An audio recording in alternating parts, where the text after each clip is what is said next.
स्वतःच्या पोटच्या 2 मुलांची एका महिलेनं विक्री केल्याचा धक्कादायक प्रकार चंद्रपुरात उघडकीस आलाय. आपल्या 15 वर्षीय अल्पवयीन मुलीच्या नवजात बाळाला विकण्याच्या तयारीत ही महिला असताना रामनगर पोलिसांनी आरोपी महिलेला अटक केली.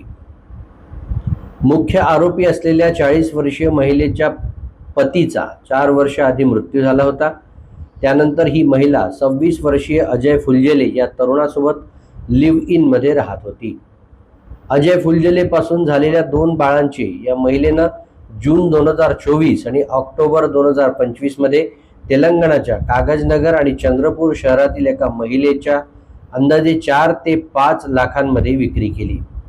याच दरम्यान आरोपी प्रियकर अजय फुलझेले यानं मुख्य आरोपी असलेल्या महिलेच्या 15 वर्षीय मुलीवर लैंगिक अत्याचार केला.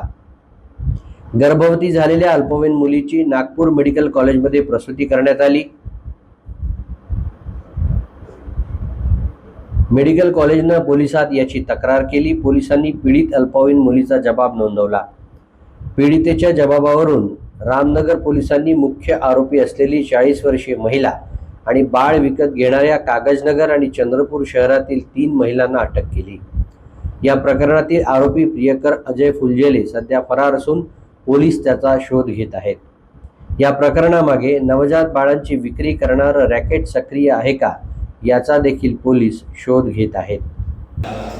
हे प्रकरण जे आहे मेडिकल कॉलेज नागपूर या ठिकाणी जी व्हिक्टीम आहे त्या व्हिक्टीमची डिलिव्हरी झाल्यानंतर मेडिकल कॉलेजने MLC संबंधित पोलीस स्टेशनला पाठवल्यानंतर 0ची कायमीने आमच्याकडे गुन्हा वर्ग झालेला होता. पोक्सोचा गुन्हा रामनगरला वर्ग झाल्यानंतर गुन्ह्याचा तपास करत असताना या घटनेचा उलगडा झालेला आहे की जे व्हिक्टीमचं बाळ आहे ते व्हिक्टीमचं बाळ हे जे व्हिक्टीमची आई आहे तिने त्या बाळाला विकण्याचा प्रयत्न केलेला आहे.